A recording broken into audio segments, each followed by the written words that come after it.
Olá pessoal, bom dia, gente, bom dia, a paz do Senhor a todos que fazem parte do nosso grupo Estação Gospel Café com Deus e também você que está inscrito em nosso canal Estação Gospel Café com Deus. Um canal que leva a palavra, um canal que está trazendo para você as coisas de Deus para que ela seja revelada ao seu coração. Muito bem pessoal, hoje eu quero compartilhar o Salmo 1. Mas antes, pedir para vocês, compartilhe, deixe o seu comentário, você pode também deixar o seu like para que assim o YouTube possa impulsionar, né? São muitos youtubers, principalmente homens e mulheres de Deus, que levam a palavra através desse canal maravilhoso, abençoado, porém, são muitos comentários, visualização.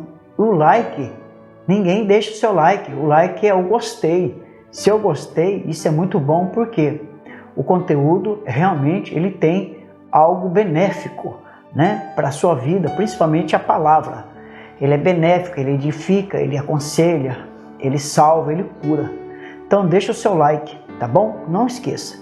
Antes de você já vendo o vídeo, você já deixa o seu like, que eu quero trazer aqui algo bacana para você, uma lição espiritual da parte de Deus que está em Salmo capítulo 1, que diz as bem-aventuranças do justo. Olha para você ver que interessante, Jesus falou sobre a bem-aventurança no Mateus capítulo 5, mas aqui também nós vemos a bem-aventurança do justo, e também vemos que o salmista, ele separa, né, o joio do trigo. Olha que interessante. E aqui há uma declaração abençoada da parte do Senhor, porque haja vista que muitos dos crentes cristãos que estão dentro da igreja não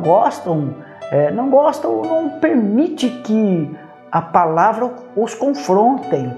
E eu quero trazer esse tema de hoje dizendo: ninguém gosta de confronto, não é? E quando se confronta com a palavra de Deus e a sabedoria do homem, o entendimento do homem, existe aí alguns contextos que estão fora, ou razões humanas que não condiz com o que Deus quer para a tua vida e para a minha vida. E o salmista está dizendo exatamente isso. Salmo 1 diz: bem-aventurado, né? Feliz é o homem, né, que não anda segundo o conselho dos ímpios. A palavra bem-aventurado aqui, ou feliz, ele não só traz a alegria, né, daquele que tem prazer no conhecimento da palavra, mas ele também usufrui dos benefícios e da justiça de Deus. Olha para você ver que interessante isso, né? Porque quando nós lemos bem-aventurado, ou seja, feliz é o homem que não anda segundo o conselho dos ímpios, está dizendo: que bom que você procura conselho de Deus, e não daqueles que estão lá fora, a qual não tem nada para lhe dar, e não lhe oferece conselho, porque a boca fala e o coração está cheio, né? Então muitas pessoas estão com o coração cheio de amargura, de raiva, de inveja, de ressentimentos ruins, né? E aí você vai em busca de um conselho e acaba saindo de lá frustrado. Talvez não era aquilo que você queria ouvir, ok? Então vamos continuar aqui. Aí diz assim: nem se detém no caminho dos pecadores, nem se assenta na roda dos escarnecedores. Antes tem o seu prazer na lei do Senhor, e na sua lei medita de dia e de noite. Pois assim será como árvore plantada junto a ribeiro de águas, a qual dará o seu fruto na estação própria, cujas as folhas não caem, e tudo quanto fizer prosperará. Não são assim os ímpios, mas são como o moinho que o vento espalha, pelo qual os ímpios não subsistirão no juízo, nem os pecadores na congregação do justo. Porque o Senhor conhece o caminho do justo, mas o caminho dos ímpios perecerá. Bom, pessoal, eu até anotei algumas coisas para que a gente possa junto ler, né? E assim ler, falar, comentar. Veja só, o Salmo primeiro, ele está revelando um contraste entre o justo e o ímpio, como eu acabei de falar. Por que não dizer, ele está também aqui confrontando, como eu acabei de dizer, com muitos que se dizem religiosos, né? E aqueles que praticam a verdade, aqueles que praticam a palavra. Então nós vemos que aqui o justo está no contexto nascer de novo. Ele apresenta os seus frutos. Ou nascido de novo, ele apresenta os seus frutos. Nós vemos em Gálatas capítulo 5, versículo 16, que diz assim: porém andai em espírito, não cumprireis a concupiscência da carne. Ou seja, procurar andar em espírito. O mesmo que o salmista está dizendo, que nós não devemos andar segundo o conselho dos ímpios, pecadores, e também assentar a roda dos escarnecedores. É uma confirmação de um texto do Novo Testamento e também de um texto do Velho Testamento. Veja que o Espírito de Deus, ele alinha do Velho Testamento ao Novo Testamento o mesmo Espírito. O salmista Davi do Velho Testamento. E agora o Saulo, depois transformado em Paulo, através da palavra, do poder da glória de Deus, dizendo a mesma coisa. O fruto do Espírito, segundo Gálatas capítulo 5 e verso 16, está sobre aquilo que eu sou a partir do novo nascimento, não do que eu era. E é interessante que o próprio Paulo dizendo de que a vontade da carne não é a vontade do Espírito, porque os dois se confrontam, eles se militam e há uma briga interna entre a vontade da carne e a vontade de Deus. Quando nós nascemos de novo, nós não temos mais o que Paulo está dizendo na carta para os Gálatas, que são invejas, que são impureza, prepotência, mentira, né? Lascívia, iras, idolatria, feitiçaria, inimizade, porfia, imolações, briga, dissensões, enfim, há vários tipos de adjetivos carnais que o novo homem ele vai combatendo passo a passo em sua vida através do novo nascimento. Obviamente que não é de um dia para o outro.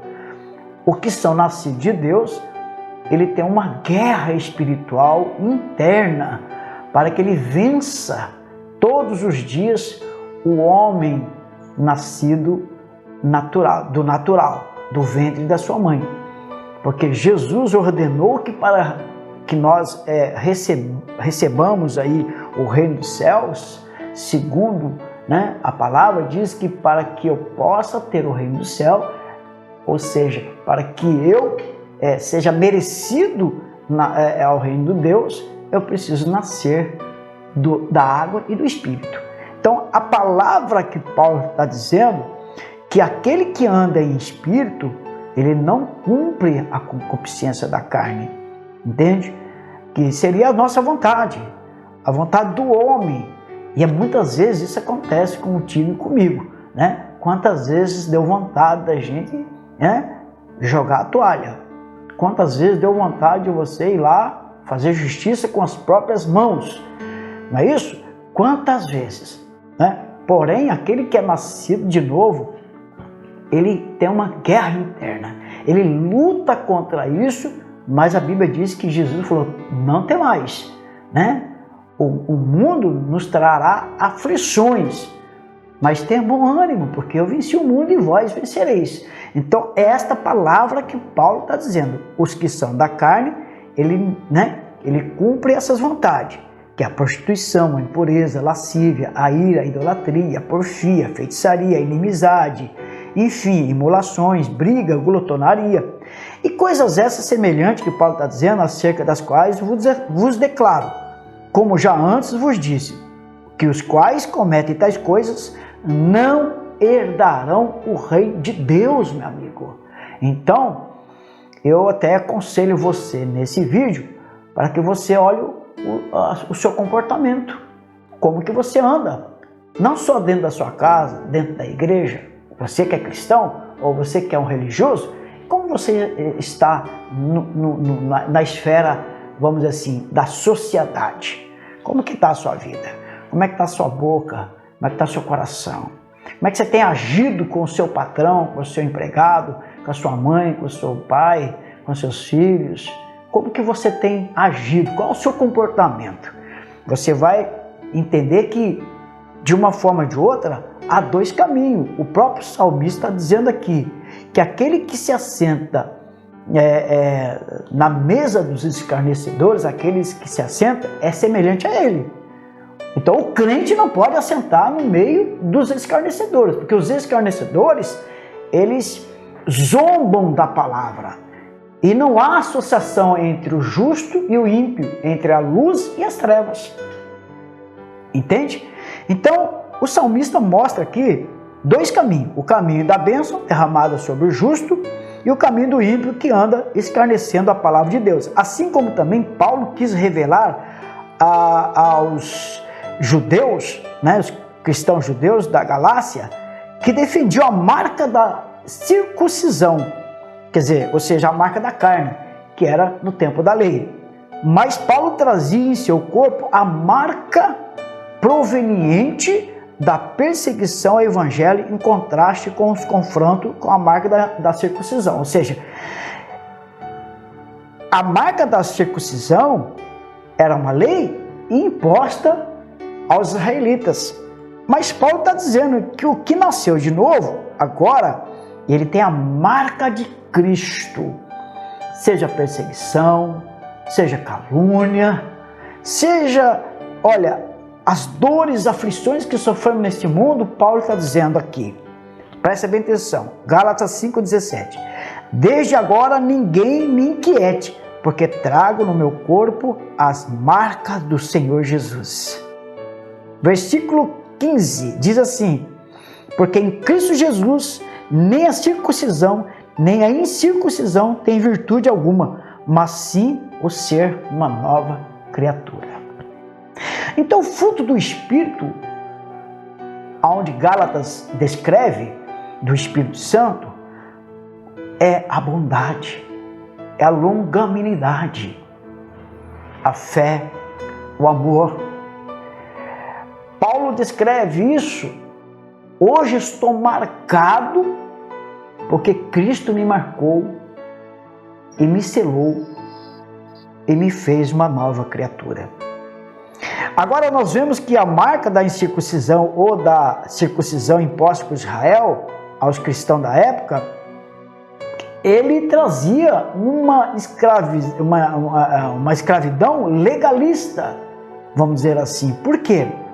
Porque esta era a marca que eles tinham, aprovando ele, vamos dizer assim, aprovando não, vamos com a palavra certa, determinando que aquele que era circuncidado, este era o verdadeiro israelita, verdadeiro judeus. Então eles tinham isso como lei, como regra implantada sobre a vida deles. Mas o mais importante é o que Paulo está dizendo. Contra isso, não a lei, contra o amor, contra a justiça de Deus, contra toda e qualquer lei, a graça, não há lei que imponha sobre ela. Entende o que eu estou dizendo? Então vamos lá. Paulo então depois revela os frutos do Espírito Santo em uma pessoa nascida de novo. Ele é declarado como fruto do notável e do novo atributo do homem e da mulher. Ou seja, o Espírito Santo envolve você com verdadeiro amor, gozo, paz, longanimidade, bondade, fé, como acabei de falar, mansidão, temperança. E ele diz mais ainda: contra essas coisas não há lei, pois o que são de Cristo crucificaram a sua carne, suas paixões e suas vontades carnais. Se vivermos em espírito, andaremos em espírito. E se não sejamos assim, cobiçosos, diz Paulo, e não sejamos cobiçosos de vanglórias, irritando um ao outro e invejando também um ao outro. Em resumo, Paulo apresenta assim como o salmista Davi, o DNA de um novo homem, de uma nova mulher. O exame do DNA, cientificamente, ele prova a legitimidade do pai e do filho, em termos científicos, é claro. Agora, o DNA espiritual, ele é consanguíneo ao que o filho fez, quando ele disse, Abba Pai. Ele disse, Paizinho, meu Pai. Isto estava comprovado que Jesus era o próprio Filho de Deus. O DNA de Jesus era divino. E quando nós nos tornamos filhos? Quando o nosso DNA também se tornou divino. E isto é comprovado como está escrito lá em 1 João, quando Deus bradou do céu, dizendo, este é meu filho amado, em que me compraz. Mateus capítulo 3, 17. Agora temos a certeza de que em Jesus todos nós somos filhos amados do nosso Pai. Como o próprio Senhor Jesus declarou em João capítulo 1, 12 e 13, que diz assim, mas a todos quanto receberam, deu-lhe o poder, deu-lhe o direito de ser filhos de Deus, aos que crerem no nome de Jesus. Há uma grande diferença entre o justo e o ímpio. E quando o salmista diz, versículo 3 do capítulo 1, pois será como árvore plantada junto a ribeiro de águas, a qual dará o fruto na estação própria, e cujas folhas não caem, e tudo quanto fizer prosperará.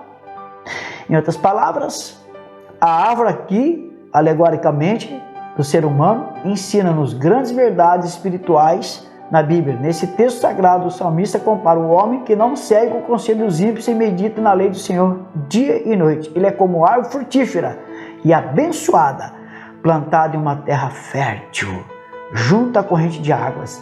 Deus nos escolheu para sermos árvore que produzem frutos permanentes e com qualidade. Capítulo João 15 e versículo 16. Essas são as palavras, a diferença entre um e entre outro. O que é, o que não é, entre o joio e o trigo. E dessa mensagem eu quero que você aprenda. Como é que está o seu comportamento? É a minha pergunta, é claro, e a pergunta talvez de você mesmo, do seu subconsciente. Como é que você está?